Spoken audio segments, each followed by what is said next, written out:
یہ عقیدہ اپنے ذہن میں پکا کر لیں، رزق دینے والا اللہ اور صحت دینے والا اللہ، عزتیں اور ذلتیں اللہ کی حکمت کا تقاضا ہے۔ اپنی زندگی کے اندر عقائد کی مضبوطی پیدا کریں۔ آپ کو پتہ ہے صحابہ کو سب سے زیادہ تکلیفیں کس بات پر دی گئی تھی؟ کوئی ان کا سیاسی جھگڑا ہی نہیں تھا، اس وقت تو کوئی سیاسی بات ہی نہیں ہو رہی ہوتی تھی، اور جہاد کا بھی ٹائم ہی نہیں آیا تھا، ابھی مسلمانوں نے تو تلواریں نہیں اٹھائی تھیں، مکی دور تھا۔ سب سے زیادہ صحابہ کو جو سزا دی جاتی تھی نا، وہ اس بنیاد پر دی جاتی تھی کہ اپنا عقیدہ بدل دو، عقائد سے برگشتہ کرنے کے لیے، عقائد چھڑوانے کے لیے۔ آج لوگوں نے بڑا سستا سمجھ لی ہے عقائد و نظریات کو، جو بھی آتا ہے جس طرح کا بھی آتا ہے، لوگ کہتے ہیں جناب دیکھو تو صحیح کتنی ملمہ سازی سے بات کرتا ہے، کتنا فلسفہ بیان کرتا ہے۔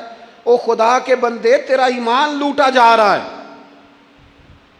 اعلیٰ حضرت فاضل بریلوی رحمۃ اللہ علیہ فرماتے ہیں، سونا جنگل رات اندھیری چھائی بدلی کالی ہے، سونے والو جاگتے رہنا چوروں کی رکھوالی ہے۔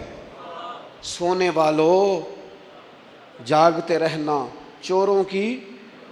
یہاں تو لوگ ہمارے عقائد کو تباہ کر رہے ہیں، صحابہ اور اہل بیت کے بارے میں، حضور کی نسبتوں کے بارے میں، اور ہمیں فکر نہیں ہے۔ اتنی دور لے جایا جا رہا ہے، اتنا فکری انتشار اور اتنی غلیظ باتیں معاذ اللہ ذہنوں میں اتاری جا رہی۔ خدا را کچھ تھوڑی توجہ کریں، ہر چمکنے والی چیز سونا نہیں ہوا کرتی، تھوڑا سا نا۔ وہ کسی نے کہا تھا، یوں چلے آؤ نہ برچھی تان کر، اپنا بیگانہ ذرا پہچان کر۔ اور کسی نے کہا تھا، اگر دنیا میں رہنا ہے تو کچھ پہچان پیدا کر، کچھ پہچان پیدا کر۔ لباس خضر میں یہاں سینکڑوں راہزن بھی پھرتے ہیں۔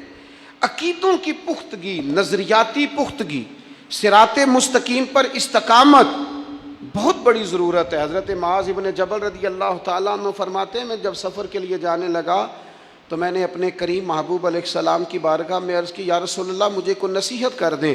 تو اللہ کے محبوب فرمانے لگے، اللہ کے ساتھ کسی کو شریک نہ ٹھہرانا، صرف اللہ کی عبادت کرنا۔ میں نے پھر عرض کی، حضور کوئی اور نصیحت کر دے۔ تو محبوب فرمانے لگے، کہیں کوئی کمزوری ہو جائے زندگی میں، سستی رہ جائے تو اپنے رب سے استغفار کرنا۔ میں نے پھر عرض کیا، یا رسول اللہ کو نصیحت کر دیں۔